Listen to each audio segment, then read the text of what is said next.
Bu ayol qizi bilan do'konga kirgan vaqt qizi hojatxonaga kirgisi kelayotganini aytib, hojatxonaga kirib ketadi va bir necha soniyadan so'ng onasiga shunday SMS yozadi: "Oyijon, hojatxonada meni qiz qilib asrab olmoqchi bo'lgan ayol bor ekan." Tabiiyki, onasi buni hazil deb o'ylaydi va qiziga javoban: "Tezroq chiq, biz ketishimiz kerak" deb aytadi.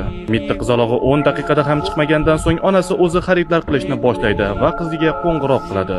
3 marta ketma-ket qo'ng'iroq bo'lganiga qaramay, qizi bunga javob bermaydi va faqatgina shunda ayol qizi hazillashmagan tushunib yetadi. Ayol sarosimada hojatxonaga qanday tez borib qolganini o'zi ham anglay olmay qoladi. Ammo ming afsuski, hojatxonada hech kim yo'q. Onasi esa qizini o'rniga faqatgina uni tushib qolgan telefonini topadi. Telefonni ochib ko'rgan ona birinchida turgan rasmni ko'rib, hattoki qo'rqqanidan ovozi ham chiqmay qoladi. Bitta qizaloqqa nisbatan qidiruv e'lon qiladi. Onasi esa politsiyaga bor yo'g'i shu birgina telefonni dalil sifatida topshiradi. Ammo politsiya ham telefonning ichida topilgan rasmdan shokka tushadi.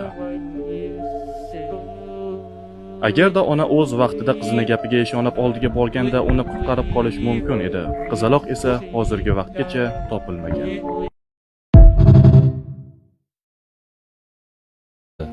deydigan do'stimiz bo'lsin.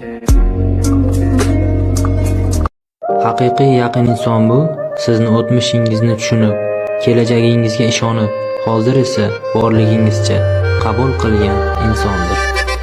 Go'yoki o'zimiz bexato zotday, o'zgalar ustidan xandon qilamiz.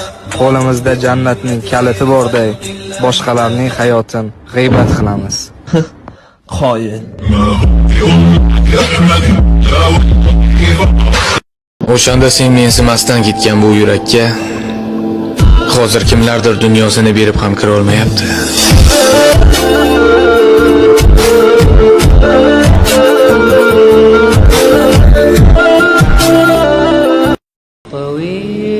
Agar bizning boshimizga tushgan kulfat itni boshga tushsa bormi? Allaqachon infarkt bo'lib o'lib ketardi. Ha ustoz, siz itdan ham baquvvatsiz.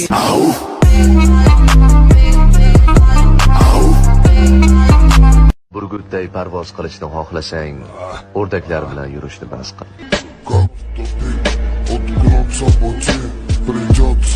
Bugun vijdon haqida gaplashamiz.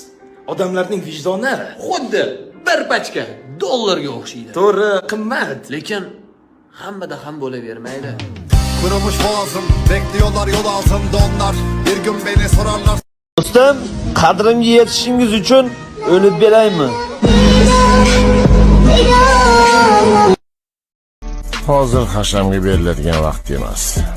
Qancha bashang kiyinsang, eshik